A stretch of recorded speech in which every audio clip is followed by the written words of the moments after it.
السلام عليكم ورحمة الله تعالى وبركاته. مشاهدينا الكرام، نرحب بكم في هذا اللقاء مع السيد رئيس جمعية قبيلة أولاد تيدراري الأنصار في هذه الخيمة. واليوم نحن على مشارف أيام من بداية انطلاق النسخة 18 موسم طنطان.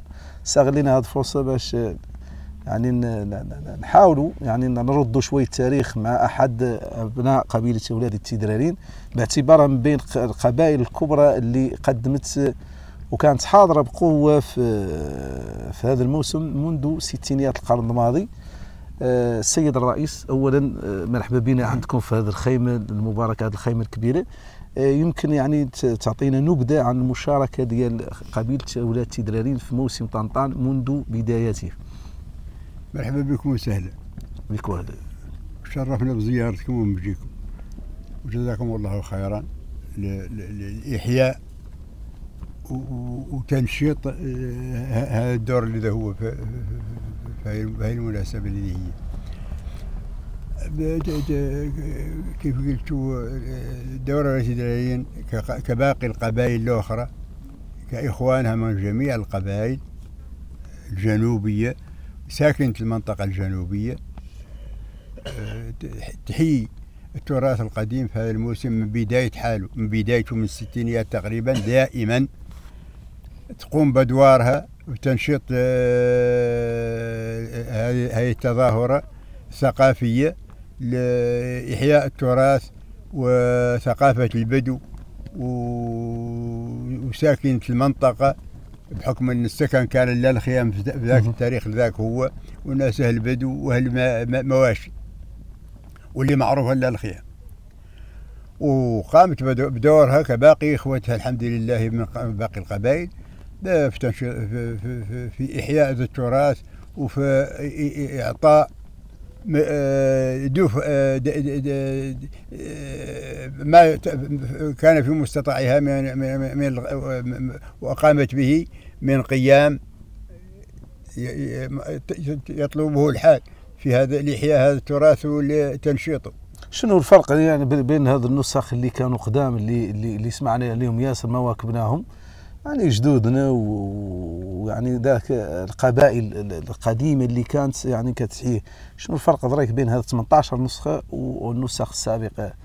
الفرق اللي بين النسخة الحالية والنسخ السابقات كانت هناك تجارة، وكان بيع وشراء في المسائل كاملة، في المواد، في المواشي وفي كذا. وكانت المنطقة الموسم كان تقريبا كيف مواسم في باقي ربوع المملكة، كيف مواسم قليم وكذا. كانت تجيه الناس من موريتانيا ومن مالي ومن الجزائر ومن كل بلد تسوقهم في هذا المواسم. وكذلك موسم طنطان كانت فيه تجيه التجارة الكثيرة والسلع والبيع، وكان عنده مثلا وزن كبير في هذا الميدان التجاري. إذريك عاد مثلا تقريبا مقتصر على إحياء التراث الأصيل لحياة البدو اللي تمثل في الخيام مثلا وفي كذا لا مادي. هذا هو الفرق اللي بيناتهم. وبالنسبه يعني تواجد قبيله اولاد تيدراري الانصار يعني لمده هذا 18 عام اللي واكبت انت كرئيس جمعيه، يعني شنو الانطباع اللي خلاه هذا الموسم عند الضيوف، خاصه الضيوف اللي كيجوا من خارج يعني الدشره هون طنطان؟ هذا الناس اللي تجي الموسم من خارج الموقع اللي احنا فيه درك، من خارج طنطان، تجي بشغف وبرغبة في الاطلاع على هذا الموروث وعلى هذا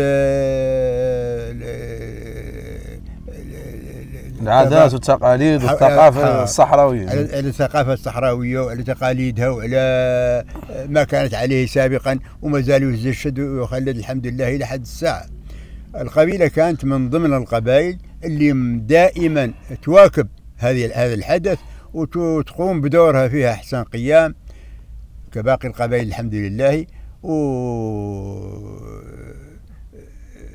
هذا اللي لاحظنا دريك وحنا في بداية اليوم اللي هو بدايات ديال الموسم اللي تقريبا ستة في الشهر اليوم. اليوم 6 يعني الخيمه الوحيده تقريبا بين الخيام يعني ديال القبائل اللي فاتحه خيمته وتستقبل الضيوف. يعني هذا واش هذا من بين الاعراف ديال مشاركه قبيله اولاد تيدرير الانصار في هذا الموسم. هذا دأبها عادة دائما في المساهمات ومشاركات دائما تكون سباقة، وخصوصا في هذه النسخة اليوم في الأخيرة في 18 في النهار اللي هو كانت أول خيمة بتنات في هذا الموقع اللي هو، وفرشت ووجدت لاستقبال الزوار والضيوف الكرام هي الخيمة. وربما إلى حد الساعة أغلب الخيام ما فاتوا فرشت، الناس كاملة توجد، ولكن كنا احنا هون تقريبا من يوم 21 22 متواجدين في هذا الميدان اللي ذا هو خيمتنا مفرشة، واللي جاي يجينا هوناتي تيجي ويسول ويجمع الحمد لله في خيمة الإخوة كاملين. نرجعوا الجمعيه باعتبارها يعني هذه الجمعيه المشرفه على هذا على حضور القبيله، وكذلك على مجموعه من الانشطه اللي تندار على طول السنه. يعني باعتبارها من الجمعيات الرائده والنشيطه في اقليم طنطان، شنو يعني برامجكم اللي مبرمجينها يعني على طول السنه، خاصه وانكم كنتوا حاضرين بقوه في الدعم الفئات المعوزه في شهر رمضان المبارك؟ هذا دور قامت به الجمعية وقاموا به الجمعيات تقريبا كاملات، من مساعدة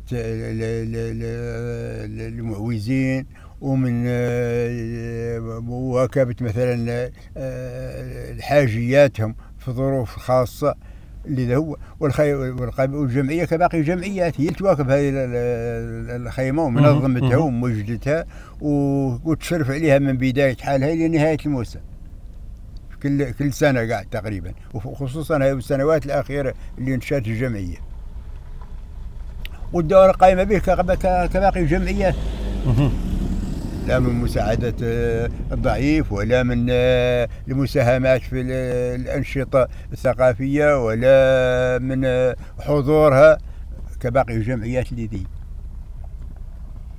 يعني اليوم يعني قبيلة أولاد تيدرارين يعني هي من القبائل يعني الكبيرة اللي حاضرة بقوة في إقليم طنطان. يعني بعد موسم اللي هو هذا طنطان، يعني واش كيظهر لكم أن القبيلة يعني نعطى لها الحجم اللي قدها بعلاقته بباقي المؤسسات، وعلى رأسها يعني مؤسسة العمالة، يعني واش معطي لها يعني قيمتها التاريخية بكونها أن من أعرق القبائل المشاركة في هذا الموسم؟ كون قبيلة من القبائل العريقة هذا الحمد لله معروف تاريخيا، والله إذا بغيت نقول لك عنها بغينا عن التعريف شيء من ما قبل الإسلام إلى جاء الإسلام الحمد لله. قبائل الأوس والخزرج هذو معروفات بذاك المعروفات به، وذاك التمييز اللي ميزهم به الله قاعد تبارك وتعالى بقوله في كتابه العزيز: الذين تبوأوا الدار والإيمان يحبون من هاجر إليهم ولا يجدون في صدورهم حاجة مما أوتوا ويؤثرون على أنفسهم ولو كان بهم خصاصة والسابقون السابقون من الأنصار والمهاجرين. هذا مدح الله لهم. مات استغفر الله العظيم. يعني القبيلة هل يتم إعطائها يعني وزنها الحقيقي من داخل يعني باقي المؤسسات؟ القبيلة في الحقيقة ما نقدو يكون نقولوا ذا اللي هو حقيقي. القبيلة حضورها وتواجدها وحماسها ما بين إخوتها القبائل الأخرى في الجنوب هذا ظاهر، ولا قد تأخرت أبدا، ودائما سباقة لإنجاز وعدها في موعده. ولكن هناك بعض المسائل اللي القبيلة ما حظت بهم كباقي القبلية، وأنا نتحدث عليكم هوناتي عن القبيلة إلى حد الساعة ما عندها شيخ ولا مقدم هوناتي. إذا ما مشينا نسولوا على الأخبار كنا نكسبوها والله يرشح لنا بها حد آخر، راهو مكان، راهو كاين اجتماع، راهو كاين كذا، هذا ما نجبره ولا نراوه. القبيلة ما عندها شيخ، حتى الخيام كانوا عندها 7 بقاو لها 3. هي من خلال هذا اللقاء هي رسالة يعني المسؤولين على المشرفين على هذا الموسم، وكذلك المشرفين على تدبير الشأن القبلي من داخل إقليم طنطان، أن قبيلة أولاد تيدرارين كباقي القبائل يجب أن تتوفر على من يمثلها داخل المؤسسات، باعتبار أن يعني من نتكلموا على الأعيان والشيوخ يعني هذا مبدأ، وهذا طرح يعني طرحته الدولة، باعتبار القبائل جزء لا يتجزأ من الهوية ديال المنطقة ومن كمؤسسات يعني عرفية. وبالتالي هي رسالة من خلال السيد الرئيس ومن داخل هذه الخيمة المباركة ديال قبيلة أولاد تيدرارين الأنصار، أنه يتم إعطاء القبيلة يعني وزنها الحقيقي وينعطى لها تمثيلها، وكذلك أن يتم تقليص عدد الخيام. هذا أمر يعني كيبان فيه إجحاف حق هذه القبيلة بتاريخها الكبير. ونخلوا للسيد الرئيس يعني كلمة أخيرة اللي يوجهها لا لأبناء القبيلة، لا لأبناء القبائل الأخرى، ولا حتى المؤسسات، على رأسها مؤسسة عمالة إقليم طنطان. شكرا. نتمنى إن شاء الله للقبيلة ولباقي القبائل الاستمرار في حماسها وفي نضالها وفي دفاعها عن التراث وعن الموروث الثقافي للبدو وللرحل المغاربة في الجنوب، ونتمنى لهم التوفيق في جميع المسائل اللي يسعوها من أجل الصالح العام، ويستمروا في تجنيدهم وقوفهم في صف واحد كجنود مجندين وراء جلالة الملك أيده الله ونصره. ونتمناهم واللي من المسؤولين اللي يعودوا كما قال الحطيئة العمر: لأنت رأس قريش وابن سيدها، الرأس يكون فيه السمع والبصر. يعودوا مثلا يشوفوا بعين الاعتبار ذاك اللي ناقص به البعض عن البقية يتمم له. هذا هو المطلوب عنه. إذن شكرا السيد الرئيس، شكرا قبيلة أولاد تيدرارين على هذا اللقاء اللي صراحة كان شيق مع السيد الرئيس، ومن داخل هذه القبيلة المجاهدة الكبيرة اللي نتمناو من خلال هذا اللقاء أن الرسالة تكون وصلت، باعتبارها من بين القبائل اللي يمكن اليوم أن يعني مشرفين على الموسم أو يعني محبي ومهتمي بالثقافة الصحراوية الحسانية يعني يقدروا يجوا لهذه الخيام، غيلقاو خيمة أولاد تيدرارين يعني من بداية أول خيمة تقريبا فتحت أمام الحضور. يجونا اليوم يعني مجموعة من الزوار من السياح كيلقاو هذه الخيمة مفتوحة في وجه الجميع، وبالتالي هي رسالة للالتفات لهذه القبيلة الكبيرة بتاريخها وإعطائها حجمها. شكرا جزيلا لكم على المتابعة، وإلى لقاء آخر. تبارك الله عليك. جزاكم الله خيرا. جزاكم